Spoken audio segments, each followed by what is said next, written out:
चंद लम्हे जिंदगी का अक्स है, ऐसे लम्हों को ठहरना चाहिए।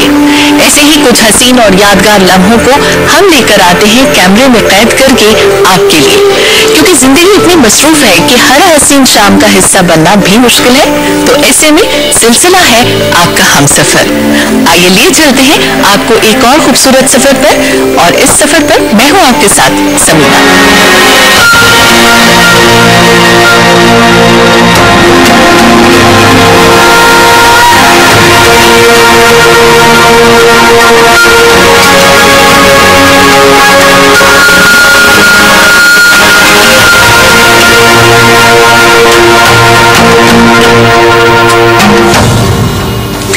कला उम्र की मोहताज नहीं होती है। यदि कलाकार को कला के प्रति जुनून हो तो वो किसी भी उम्र में अपनी प्रतिभा को दर्शकों के सामने प्रस्तुत कर सकता है। इसी तर्ज पर आईसीसीआर की ओर से डांस एक्सप्रेशंस नाम का एक कार्यक्रम आयोजित किया गया, जिसे प्रस्तुत किया मशहूर कोरियोग्राफर अस्ताद देबू ने। देश विदेश में अपनी प्रस्तुतियां दे चुके अस्ताद देबू को कई पुरस्कारों से सम्मानित भी किया जा चुका है।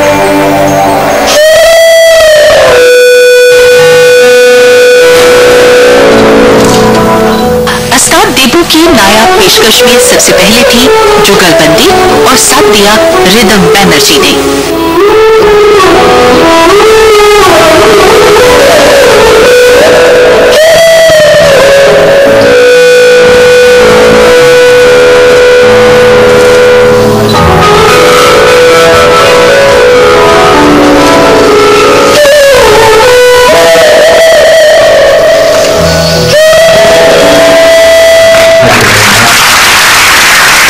हमने सोचा कि साथ में मिलके कुछ जुगलबंदी करें, क्योंकि बहुत ही रेयरली ऐसा होता है कि विजुअल आर्ट और परफॉर्मिंग आर्ट्स को एक ही साथ मिलाया जाता है, या उसको उनका फ्यूजन होता है या जुगलबंदी होती है। मगर ये हमने कोशिश किया, और ये सर का बड़प्पन है कि जिन्होंने पिंक फ्लॉयड जैसे लोगों के साथ काम किया हुआ है, उन्होंने मेरे साथ काम करने का इतना बड़ा सौभाग्य मुझे दिया। पैरों की थाप और उनमें सुंदर सामंजस्य उनके स्टेपिंग डाउन डांस में देखने को मिला।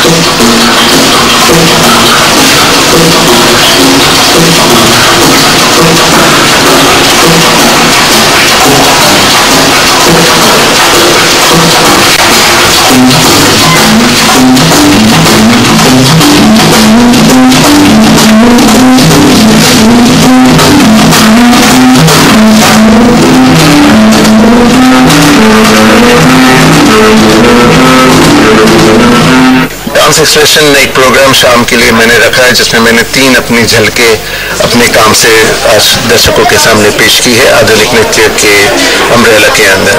और अंत में जो आपने देखा वो ठाकुरदा की एक कविता है, जो अंग्रेजी में कहते हैं every fragment of dust is awaken, और उसमें हमने कथक की काफ़ी टेक्निक्स और चक्कर का लगाव करके हमने एक सूफी के जरिए इस डांस को पेश किया।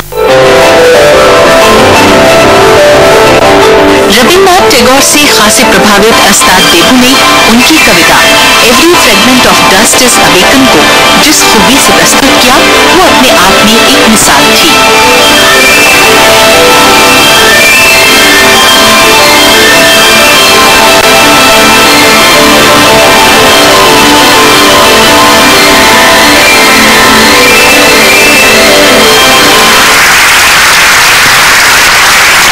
का स्टाइल मुझे बहुत अच्छा लगता है। उनकी जो कंटेम्प्रेराइजिंग जो मतलब सीक्वेंसेस वो करते हैं, मुद्रास और म्यूज़िक भी उनका बहुत क्लासिकल स्टाइल से थोड़ा हटके है उनका कंटेम्प्रेरी स्टाइल, तो मुझे तो बहुत ही अच्छा लगता है। एंड स्पेशली जो स्क्रीनिंग जो पिक्चर्स वो पीछे यूज़ करते हैं, I think that is welcome.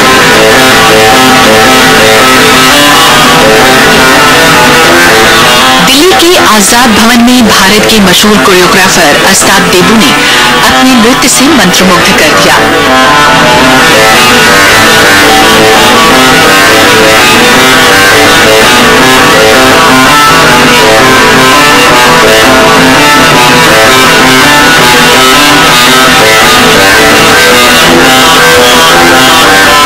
साल की उम्र में उन्होंने नृत्य सीखना शुरू किया और कुछ नया करने की चाह उन्हें सबसे मुख्तलिफ कर गई।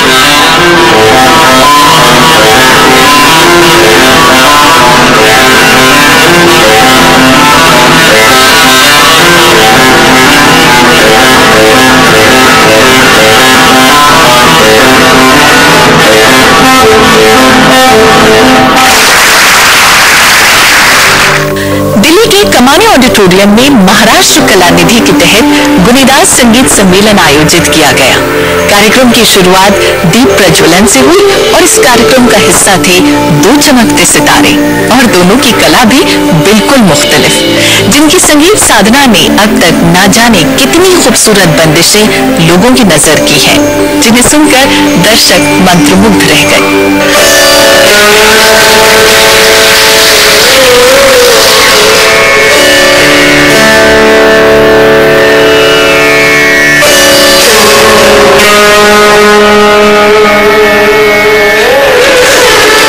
वाद्य मोहन वीणा के जनक पद्मश्री विश्वमोहन भट्ट द्वारा मोहन वीणा राग श्याम कल्याण की अनूठी रचना ने शाम को और संगीतमय कर दिया।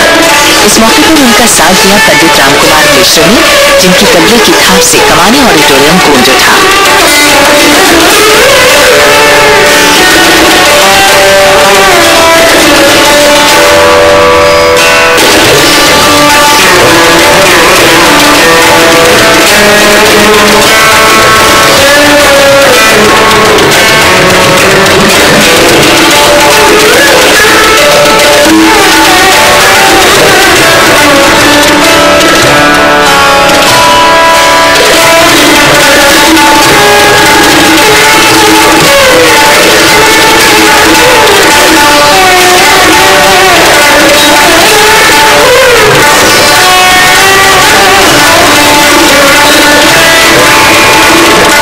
आज मैंने 2 राग प्रस्तुत किए थे, पूर्या कल्याण और श्याम कल्याण। ये दोनों ही राग संध्या के राग हैं और इसमें आध्यात्म का भाव रहता है और इसमें एक कलाकार को स्वतंत्रता रहती है रस और भाव दिखाने की, कि विभिन्न जो रस होते हैं, जो भाव होते हैं, उनको कलाकार इसमें दर्शा सकता है। तो मैंने आलाप जोड़ झलक किया था पूर्या कल्याण में। तो आज मैं यही सोच रहा हूँ कि उन्होंने जो नया राग निकाला है जिसका नाम है जोग कौंस, वो प्रस्तुत करूँगा और उसमें दोनों जो कॉम्पोजिशन रहेंगे वो उनके स्वतः के उन्होंने किए हुए, जो कि गुणीदास नाम से है।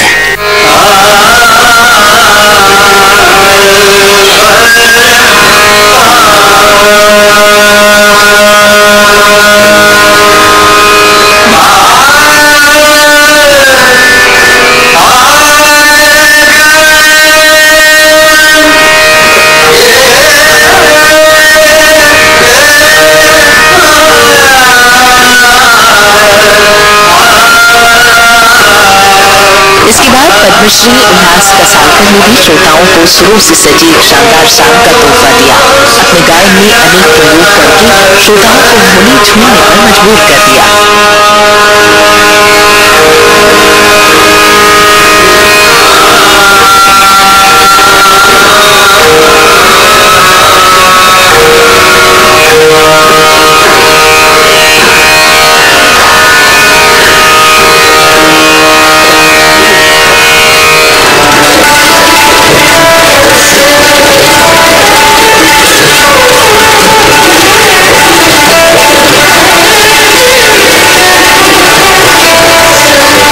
महाराष्ट्र ललित कला निधि की पेशकश गुणीदास सम्मेलन, जिसमें कई संगीत प्रेमी और जाने माने कलाकार आए, जिन्होंने इस शाम का लुत्फ लिया और इस शाम में हुए नए प्रयोगों को सराहा।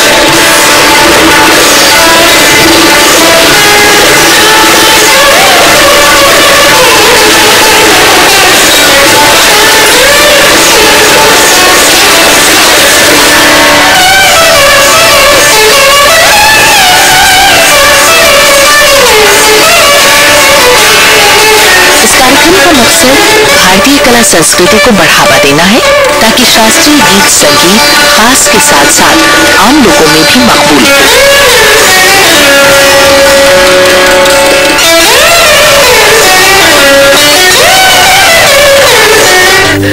हाजिर होते हैं हम एक छोटे से ब्रेक के बाद। आप देखते रहिए प्रोग्राम सिलसिला।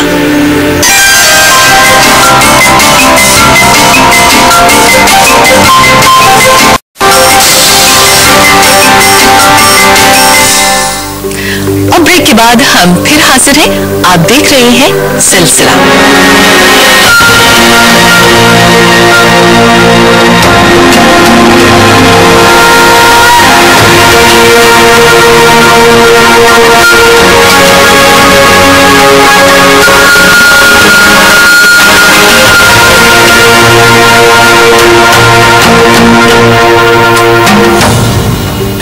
भारतीय मूर्तिकला शुरू से ही वास्तुशिल्प का एक अद्भुत और नायाब अंग रही है।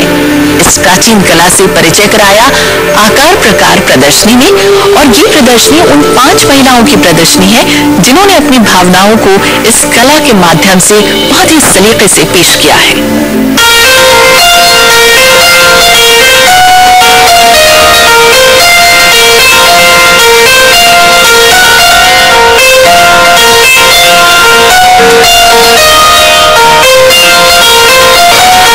अपने सपनों को साकार करना है तो अपने हर समय का लुत्फ लें। ये प्रदर्शनी उन 5 कलाकारों की भावनाओं को दर्शाती है जो कहीं न कहीं भीतर में दबी रह जाती हैं, लेकिन इस एक माध्यम से उनकी मनस्थिति को बयां कर जाती है।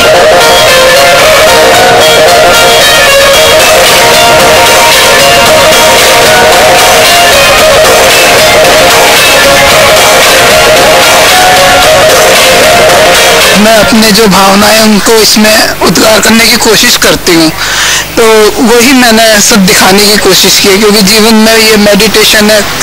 मेडिटेशन के ऊपर ये मैंने पीस बनाया कि ये जरूरी है अपनी मानसिक शांति के लिए।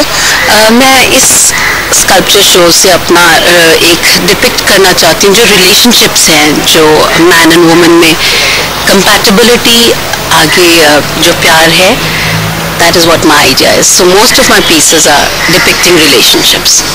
मेरे स्कल्पचर ज़्यादातर आप देखेंगे इंसानी भावनाएं रिफ्लेक्ट करते हैं और ज़िंदगी जीने का एक पॉजिटिव नज़रिया रिफ्लेक्ट करते हैं। और मिट्टी से मैं ये कहना चाहूँगी कि हम इनको प्रेरणा लेनी चाहिए अपनी ज़िंदगी जीने की, खास करके इसलिए क्योंकि हम मिट्टी को जो आकार देते हैं वो वही रूप धारण कर लेती है। इस प्रदर्शनी के माध्यम से इन कलाकारों ने ये संदेश देने की कोशिश की है कि जीवन में सकारात्मक सोच हमेशा उन्नति के पथ पर ले जाती है। और मुझे इतना अच्छा लगा इनका काम, सबके काम में अपना अलग ही एक वाइब्रेशन है और सुकून मिलता है देख के, और काम में इतनी गहराई है, इतनी अच्छी तरीके से इन लोगों ने प्रेजेंटेशन की है, और जहाँ तक मैंने देखा है खूबसूरती है इस पूरी प्रदर्शनी में, और बहुत अच्छी तरह डिस्प्ले किया हुआ है, और आनंद मिला हमें देख के और बहुत अच्छा लगा।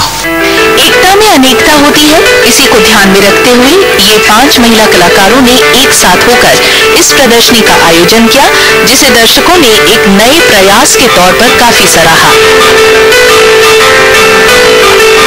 ये हमने इसका आकार प्रकार नाम इसलिए दिया है कि अलग अलग भिन्न भिन्न आकार और भिन्न भिन्न प्रकार हम 5 स्कल्पटर्स ने अपने अपने तरीके से बनाए हैं, और उसी को हम अपनी भावनाओं के साथ प्रदर्शन करना चाहते हैं कि जो भी कुछ हमारी भावनाएं हैं उसी को हम उसमें दर्शाना चाहते हैं। भावनाओं की अभिव्यक्ति और उन्हें पेश करने का ये तरीका नायाब रहा। वाइल्ड लाइफ एग्जीबिशन, ये नाम है जीव जंतुओं पर आधारित फोटो एग्जीबिशन का, जिसमें उनके जीवन को फोटोग्राफी के जरिए दिखाने की कोशिश की है विनोद गोयल और भारत गोयल ने। आइए आपको दिखाते हैं प्रकृति के खूबसूरत नजारे। ये नजारे कहीं न कहीं ये पैगाम दे जाते हैं कि हरे भरे जंगलों की अपनी कहानी और अपनी जिंदगी है, और उसमें दखलंदाजी करना ठीक नहीं।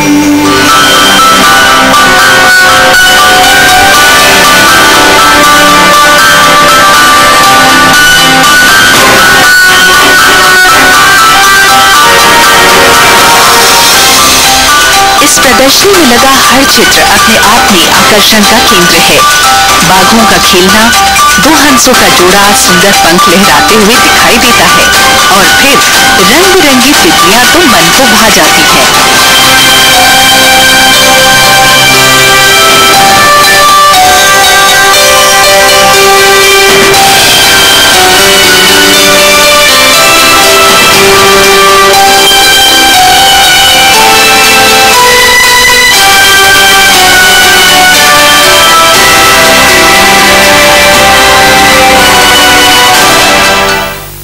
अपना वन्य जीवन जो है वाइल्ड लाइफ 2004 से चालू करी, जब मैं पापा के साथ पहली बार कान्हा नेशनल पार्क गया। इसका एम है कि जितने ज़्यादा यहाँ पे शहरों में लोगों को पता लगे कितना हमारे भारत की प्रकृति कितनी सुंदर है, और यहाँ पे इन जानवरों को देखना चाहिए, उनको बचाना चाहिए। कंजर्वेशन अवेयरनेस इस एग्जीबिशन का मेन एम है। इतना ही नहीं, इस एग्जीबिशन में प्रकृति की हर उस रंग को दिखाने की कोशिश की गई है जिसकी अनदेखी हो रही है, और लोग प्रकृति को लेकर असंवेदनशील होते जा रहे हैं।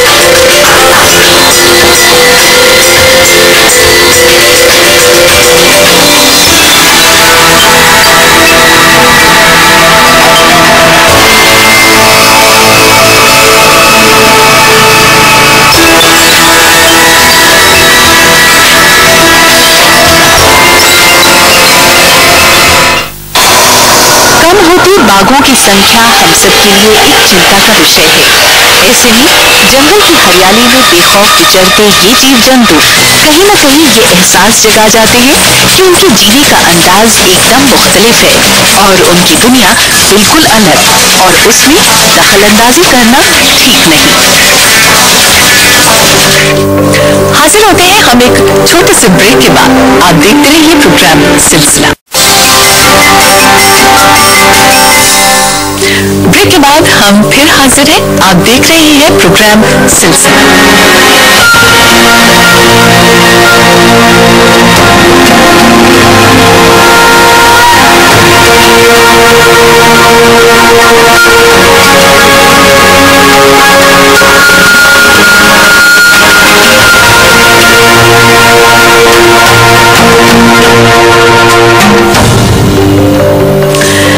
विश्व का एक हरा भरा शहर है और बसंत के मौसम में ये और खुशनुमा होता है तब दिल्ली पर्यटन गार्डन फेस्टिवल का आयोजन करती है। 25वें गार्डन फेस्टिवल का नजारा बहुत ही खास था और थीम थी खूबसूरती और पोषण।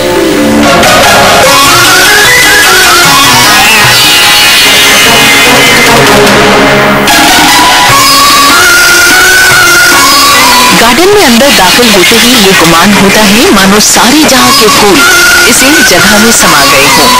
इतनी खूबसूरती से इन फूलों की मदद से पशु पक्षियों को बनाया गया है कि उनकी आभा देखते ही बनती है।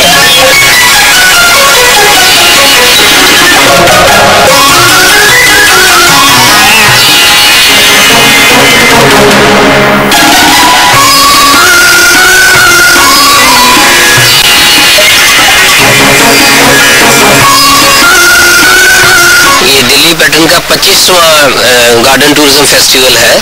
दिल्ली का सबसे बड़ा फ्लावर शो होता है और इसमें कोई 31 क्लासेस में कंपटीशन होता है, फ्लावर्स में कंपटीशन होता है। उद्देश्य ये है कि लोगों में नेचर के प्रति थोड़ा जागरूकता जागे और लोगों में जो बागवानी की जो है प्रथा वो और बढ़े। इस बार की थीम थी ब्यूटी एंड न्यूट्रिशन, यानी खूबसूरती और पोषण। कई तरह के सॉफ्ट एडवेंचर्स पार्क प्रोग्राम आयोजित किए गए जिसमें बच्चों से लेकर बड़ों ने लुत्फ उठाया।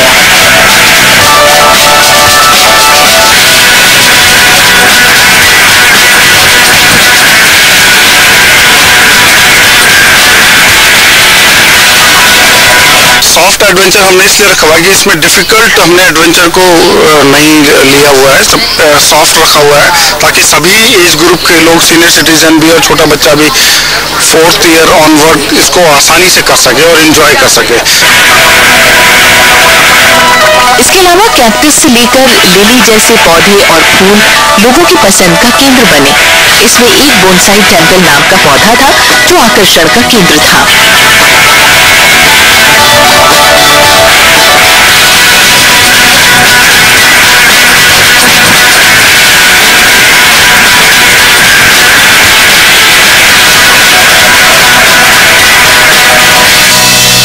लेकिन यहाँ आके हर रंग का और हर तरह का बॉल बना हुआ देख के बहुत ही अच्छा लगा है।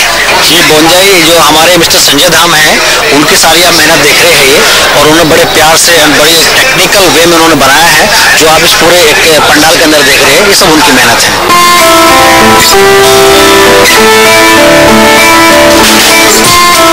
इस फेस्टिवल का हमेशा से ही ये मकसद रहा है कि ज्यादा से ज्यादा लोगों को प्रकृति से जोड़ा जा सके और मल्टी स्टोरी बिल्डिंग में भी हरियाली ज्यादा से ज्यादा देखने को मिले और कम होती हरियाली के लिए लोगों को जागरूक किया जा सके।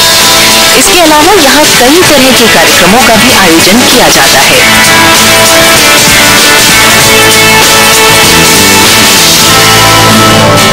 कुछ घाव ऐसे होते हैं जो कभी नहीं भरते हैं। वक्त इन घावों पर मरहम लगाकर इनकी टीस कुछ कम करने की कोशिश जरूर करता है, लेकिन दर्द की स्मृतियों को भुला पाना क्या इतना आसान होता है? इसी दर्द को बयां करता है अनिल शर्मा द्वारा निर्देशित नाटक जिस लाहौर नहीं वेख्या वो जमिया ही नहीं। ये नाटक दिल्ली पुलिस ने दिल्ली पुलिस वीक पर आयोजित किया। ये ज़मीं बट गई आसमान बट गया, हमने देखा था जो। नाटक की कहानी कुछ यूं है कि विभाजन के बाद एक परिवार लखनऊ से लाहौर जाता है। शरणार्थी शिविर में रहने के बाद उसे एक बड़ा मकान अलॉट होता है, लेकिन जब वो वहाँ पहुँचते हैं तो देखते हैं कि एक बुजुर्ग औरत वहाँ अकेली रहती है। उन्हें लगता है कि जब तक ये रहेगी मकान हमारा नहीं हो सकता, और वो बुजुर्ग औरत भी यही चाहती है कि ये लोग चले जाएं ताकि इस घर पर उसी का अधिकार हो। और यूं नाटक एक संघर्ष की स्थिति से शुरू होता है।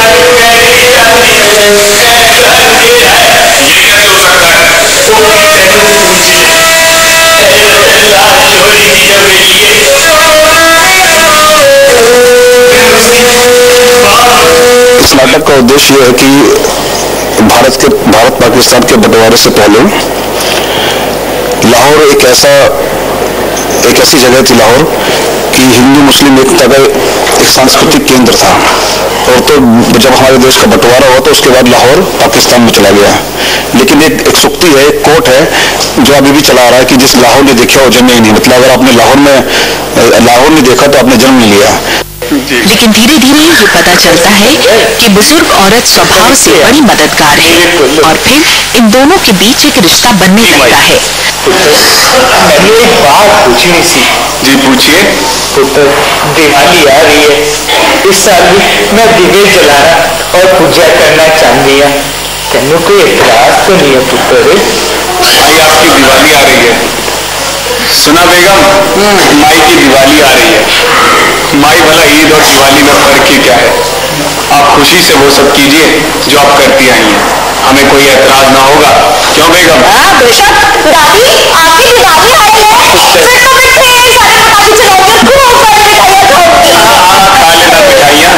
अल्लाह ने चाहा तो आपका बेटा अपने 3 बच्चों के साथ खैरियत से हिंदुस्तान में होगा और दिवाली मना रहा होगा। जब शहर के गुंडों को पता चलता है तो उनकी कोशिश होती है कि वो उसे निकाले, लेकिन यही परिवार उस बुजुर्ग महिला को बचाता है। इस काकरू अपनी हवेली में चिराग करने की इजाजत कैसे दे देते हैं? इजाजत? ये आप कैसी बातें कर रहे हैं पहलवान? ये हवेली माई की है, उन्होंने हमें यहाँ रहने की इजाजत दी।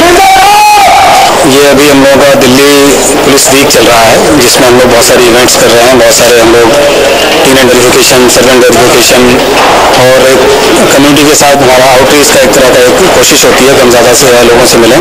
तो आज हमने पूरे ज़िले के जितने भी हमारे सीनियर सिटीजन्स हैं उनको एक दावत दी थी एक प्ले देखने के लिए, जो कि क्रिमिनल हार्मनी पर है और बहुत ही मशहूर नाटक है प्रोफेसर वजाहत साहब का, और ये बहुत ही अपील करता है, सभी लोग इसको पसंद करते हैं, इसलिए आज हमने इसका और फिर ये बुजुर्ग औरत मर जाती है तो सवाल उठता है कि उसका क्रियाकर्म कैसे किया जाए। स्थानीय मौलवी की राय पर उनका अंतिम संस्कार हिंदू रीति से किया जाता है और रावी के किनारे मुखाग्नि देते हैं। इस दृश्य ने सबकी आंखें नम कर दी।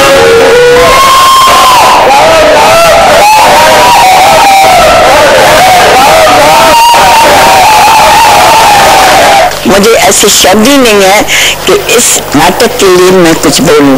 काश ऐसे नाटक समय समय पे चलते रहे, हमारे लोगों को प्रेरणा मिलती रहे, वो कभी ना आपस में झगड़े, हिंदू क्या मुसलमान क्या, ये तो स्टैम्प हमने लगाई, उस प्रभु ने तो लगाई नहीं। ये नाटक ये संदेश देता है कि भाषा, धर्म, इंसानियत से ऊपर नहीं। सबसे बड़ा धर्म सिर्फ और सिर्फ इंसानियत है। हिंदू और मुसलमान में फर्क नहीं होता, अगर होता तो दिवाली में अली और रमजान में राम नहीं होता। तो सिलसिला के इस अंक में फिलहाल इतना ही। ये खूबसूरत सिलसिला लगातार जारी रहेगा। आप देखते रहिए राज्यसभा टीवी। नमस्कार।